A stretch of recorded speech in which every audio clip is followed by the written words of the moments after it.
ஒத்துக்கொள்ளாத ரத்தினங்களுடைய அடுத்த கூட்டணி அப்படின்னு பார்க்கும்போது மஞ்சள் புஷ்பராகமும் வைரமும்.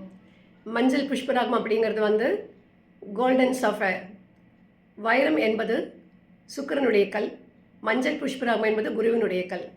நம்ம எல்லாருக்குமே தெரியும், குருவும் சுக்கிரனும் என்றுமே ஒத்துப்போக மாட்டார்கள். 2 பேருமே எதிரிகள். இந்த 2 பேருக்கும் உரிய கற்களை நாம் சேர்ந்து அணிந்து கொண்டால் நம்முடைய வாழ்க்கையிலே தீராத பகையும் பிரச்சனைகளும் தான் மிஞ்சுமே தவிர நாம் எதிர்பார்த்த விதமான எந்த ஒரு லாபமும் நமக்கு ஏற்படாது. தேவகுருவான பிரகஸ்பதி அறிவாற்றல், ஆன்மீகம், ஞானம், பக்தி, கல்வி, சட்டம், புத்தி கூர்மை இதுக்கெல்லாமே அதிபதி. சுக்கிரன் என்றால் இன்பம், சிற்றின்பம், ஆசைகள், கவர்ச்சி போன்ற விஷயங்களுக்கு அதிபதி. இப்போ பாருங்க, குணங்கள்லையுமே 2மே வந்து எதிரெதிர் குணங்கள். ஒன்றுக்கொன்று ஒத்துப்போகாத குணங்களை கூடிய இந்த 2 கற்களையும் இந்த 2 மாணிக்கங்களையும் நாம் ஒரு சேர அணிந்து கொண்டால் இந்த குரு சுக்கிரனுக்கு இருப்பது போன்ற பகைதான் நமக்கும் இருந்து கொண்டே இருக்கும்.